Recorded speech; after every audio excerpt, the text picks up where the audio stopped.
you come on their term, but they don't understand that it's not only one patient you're seeing for that day.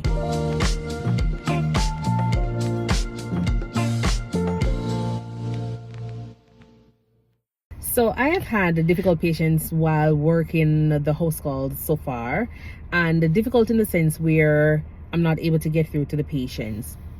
So they will confirm the appointments, but when you drive to go and see those patients, and I don't have a problem with driving because I enjoy driving, so when you drive to see those patients, I will go ahead and knock on the door, no answer. Knock on the door, no answer. Press the call bell, no answer. Call the phone, no answer. Call the next of kin, no answer. Go in my car and sit down, ponder whether or not I stay a little bit longer because, you know, sun hot. And if you know the sun in Texas, it hot. So I can't stay outside and get sunburn or anything. So I just have to go in the car and decide to kind of relax a little and try and make a few calls to see if this patient is going to take the opportunity to get to be seen. So I will text the patient, no response.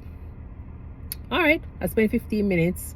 I think it's a fair time for me to actually leave now, because now I have exceeded the amount of time that I am planning on spending at your place, because now I have other appointments that I will be seeing.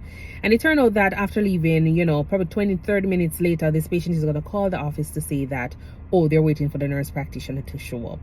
I'm like, waiting for the nurse practitioner to show up? I'm like, we had an appointment for 11 o'clock. So I was there from like, you know, 10:55. I've been knocking, calling, texting, knocking, calling, texting, and no response. Oh, you can call me. Try calling back the number, it's the same problem. I never returned because I wasn't planning on going back to the house to do that follow-up. That's gonna be either next visit or somebody else can actually take up that opportunity, because then that will be, you know, going into the time of another person that I have planned for another visit. So I decided that I will go back another time when I have other patients in that area seen to do the home visit, do the confirmation. It's the same thing. Call, text, it's the same thing. Patient is upset. And I'm like, we have called you multiple times. I've texted you multiple times, send you messages.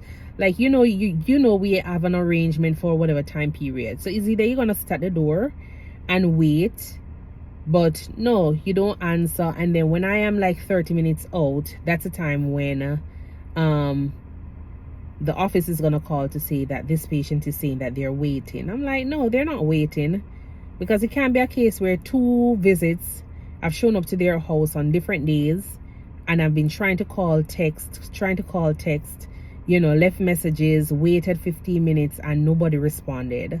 So patients like those are difficult for me, because it means that for the next visit, I'm not going to be able to go and see them because they're not reliable. They don't respect, like, you know, people's time. They don't respect people's time in terms of, you know, just like when you go into the office, they don't feel as though it's the same courtesy or the same principle that you use. You come on their term, but they don't understand that it's not only one patient you're seeing for that day. There are other patients in the vicinity or, you know, around the area that you'll be seeing. And so when they spend 15-20 minutes out and you're supposed to be seeing them and you don't get a chance to see them, then that is actually, you know, canceling out their appointment for that day, because you would have had another appointment that you have to drive and go and see. So patients like those are difficult, and how I normally deal with them, I don't take them back on my list for the next month, because I don't want to have that same headache or, you know, recurrence of that situation. I just can't do it.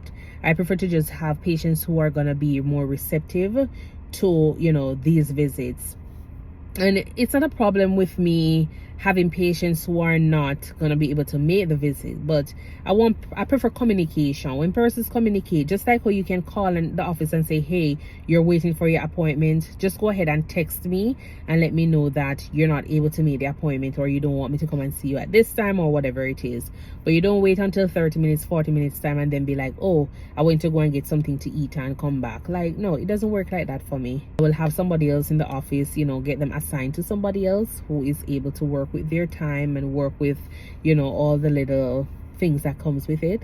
But so far, like difficult patients, it's not that bad for me. If they're too aggressive, I just do a virtual visit with them or audio visit with them, just so I can actually be outside, you know, of their space, because I don't want it to be a case where somebody get too aggressive and then they start throwing stones or probably hit me or anything like that. I've never been abused by a patient before, and I'm not expecting that. Now that I'm a nurse practitioner and going to these homes of these patients, I'm not expecting to be abused by anyone.